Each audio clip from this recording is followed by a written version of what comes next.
Assalamualaikum warahmatullahi wabarakatuh. Perkenalkan, nama saya Asna Maharani dengan NIM terakhir 028, kelas 3 Akuntansi Syariah.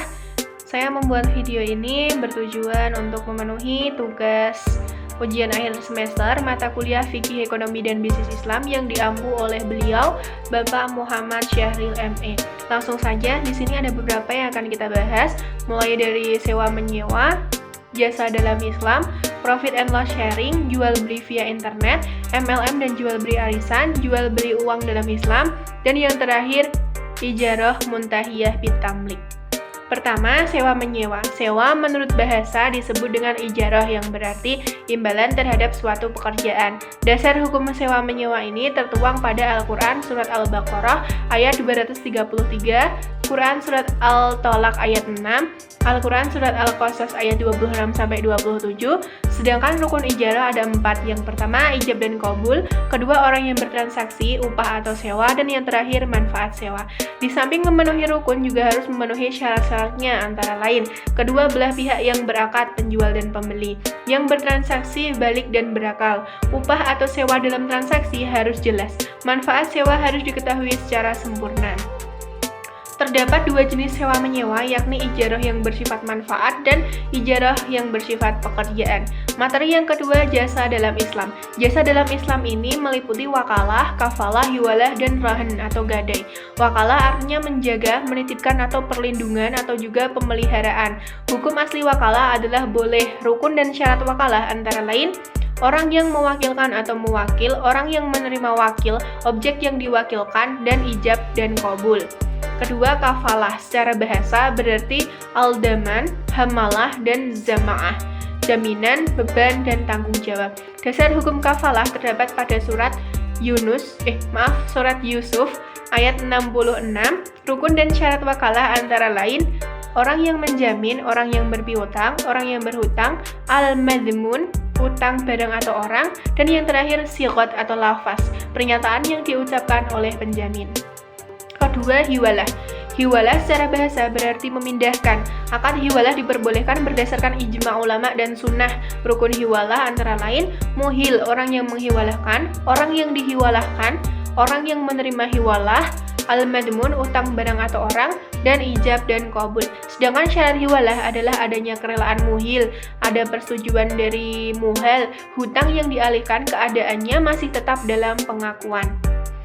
Terakhir, rahan atau gadai. Menurut istilah, rahan adalah menyandera harta tertentu yang dititipkan sebagai hak tanggungan benda yang sah dan berpotensi diambil alih atas harta tertentu yang diserahkan. Dasar hukum gadai terdapat pada Quran Surat Al-Baqarah ayat 283. Rukun gadai, yang pertama orang yang menggadai, orang yang menerima gadai, barang yang dijadikan jaminan, akad ijab dan qabul, dan yang terakhir adanya hutang yang dimiliki oleh penggadai. Materi ketiga, profit and loss sharing. Bagi hasil, menurut kriminologi asing atau Inggris, dikenal dengan profit sharing. Profit sharing dikenal sebagai pembagian laba. Dalam sistem perbankan Islam, bagi hasil merupakan suatu mekanisme yang dilakukan oleh Bank Islam atau mudharib dalam upaya memperoleh bagi hasil dan membagikannya kembali kepada para nasabah atau para pemilik dana, sohibul mal, sesuai kontrak yang disepakati di awal bersama. Sedangkan bentuk-bentuk kerjasama terbagi menjadi 2, antara lain kerjasama mudharabah dan musyarakah. Di sini mudharabah terbagi menjadi 2, mudharabah mutlaqah dan muqayyah, sedangkan kerjasama musyarakah terbagi menjadi syirkah al-amlak dan syirkah al-uqud.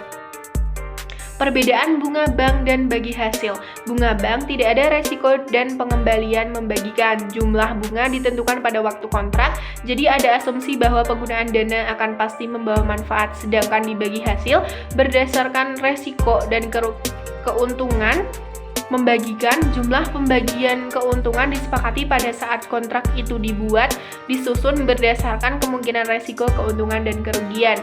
Yang di bunga bank, besarnya bunga adalah berdasarkan persentase dari modal pokok tingkat bunga, biasanya ditentukan berdasarkan tingkat bunga pasar. Sedangkan di bagi hasil profit sharing, jumlah keuntungan berbagi didasarkan pada persentase keuntungan diperoleh. Keuntungan yang disepakati jumlah bagi hasil adalah lebih didasarkan pada kontrak konstruksi masing-masing pihak, prospek keuntungan dan tingkat resiko yang mungkin terjadi. Yang di bunga bank, pembayaran bunga tetap sebagai tercantum dalam perjanjian adalah tidak berpengaruh oleh kenyataan hasil dari manfaat dana. Sedangkan pada bagi hasil, jumlah nominal sebesar bagi hasil akan berfluktuasi sesuai dengan keuntungan sebenarnya dari penggunaan dana tersebut.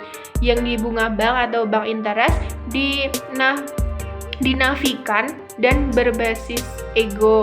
Yang di profit sharing, keberadaannya didasarkan pada nilai-nilai keadilan itu berasal dari sistem Islam.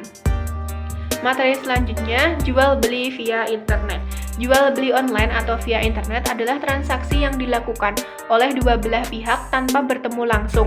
Menurut Suherman, jual beli via internet ini yaitu sebuah akad jual beli yang dilakukan dengan menggunakan sarana elektronik, baik berupa barang ataupun jasa. Dalam berbisnis online diperbolehkan selagi tidak terdapat unsur-unsur riba, kezaliman, monopoli, dan penipuan. Adapun syarat-syarat mendasar diperbolehkannya jual beli lewat online, di antaranya tidak melanggar ketentuan syariat agama, adanya kesepakatan perjanjian di antara dua belah pihak, adanya kontrol, saksi, dan hukum yang jelas dari pemerintah. Yang membedakan bisnis online dan offline ini adalah proses transaksi atau akad dan media utama proses tersebut. Akad yang terkait jual beli online. Yang pertama, akad as-salam. Secara terminologi, as-salam adalah menjual suatu barang yang penyerahannya ditunda atau menjual suatu barang yang ciri-cirinya disebutkan dengan jelas dengan pembayaran modal terlebih dahulu, sedangkan barangnya diserahkan di kemudian hari. Yang kedua, akad wakalah. Wakalah adalah pelimpahan kekuasaan oleh seseorang sebagai pihak pertama kepada orang lain sebagai pihak kedua dalam hal-hal yang diwakilkan. Dalam hal ini, pihak kedua hanya melaksanakan sesuatu sebatas kuasa atau wewenang yang diberikan oleh pihak pertama. Yang terakhir, akad wakalah bil ujrah. Wakalah bil ujrah dengan wakalah sama, hanya pembedaannya pada akad wakalah bil ujrah adanya kesepakatan antara penjual dan pihak e-commerce untuk saling membagi hasil dengan persetujuan bersama. Materi selanjutnya, hukum MLM dan jual beli arisan. MLM atau multi-level marketing adalah pemasaran berjenjang banyak atau bertingkat, sedangkan jual beli arisan merupakan pemindahan hak atas uang hasil undian dari peserta arisan kepada peserta yang lain ataupun masyarakat yang mau membelinya. Batasan-batasan umum dalam MLM sebagai berikut. Prinsipnya, MLM itu boleh atau mubah selagi tidak ada unsur riba, gharar, darar, dan jalalah. Adanya transparansi dan tanggung jawab, kejujuran, dan yang terakhir, MLM adalah sarana untuk menjual produk, bukan sarana untuk mendapatkan uang tanpa atau produk hanya kamu.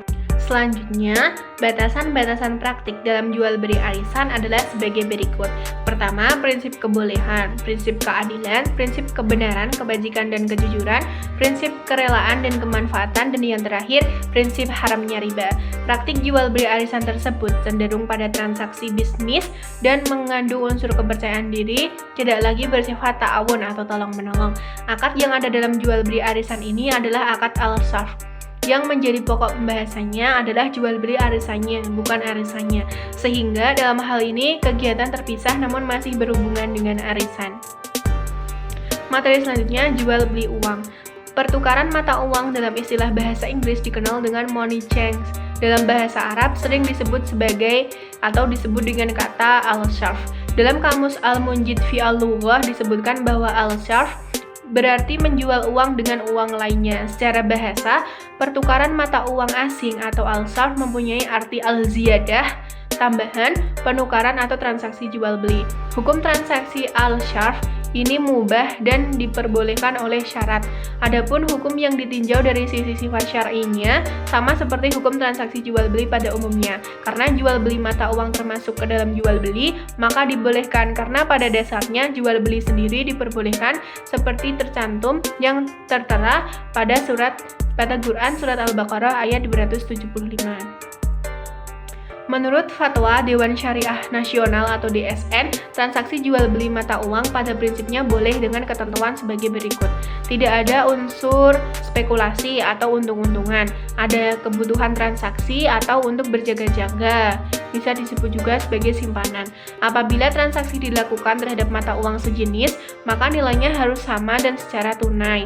Apabila berlainan jenis, maka harus dilakukan dengan nilai tukar atau kurs yang berlaku pada saat transaksi dilakukan secara tunai. Syaratnya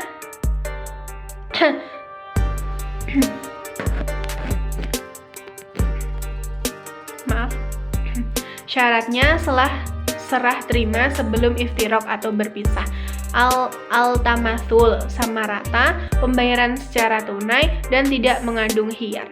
Selanjutnya, prinsip al-shaf adalah saling merelakan, sama nilainya, tidak ada unsur riba, sama ukurannya menurut syarak dan sama-sama tunai. Di sini batasan al-shaf, batasan pelaksanaan falas yang didasarkan pada hadis dijadikan landasan bolehnya falas ini. Namun begitu tetap ada batasan seperti motif pertukaran untuk mendukung transaksi komersil dan bukan untuk keuntungan atas spekulasi semata. Transaksi berjangka harus dilakukan dengan pihak yang diyakini mampu menyediakan falasnya. Materi selanjutnya, Ijarah muntahiyah bitamlik.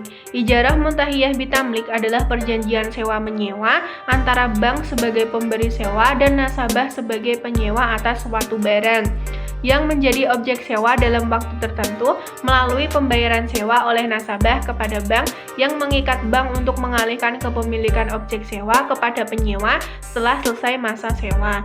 Rukun IMBT atau ijarah muntahiyah bitamlik antara lain mustajir, penyewa, muajir, pemilik barang, makjur, barang atau objek akad, dan yang terakhir sigot, ijab dan qabul. Selanjutnya, kewajiban pemberi sewa dan penyewa.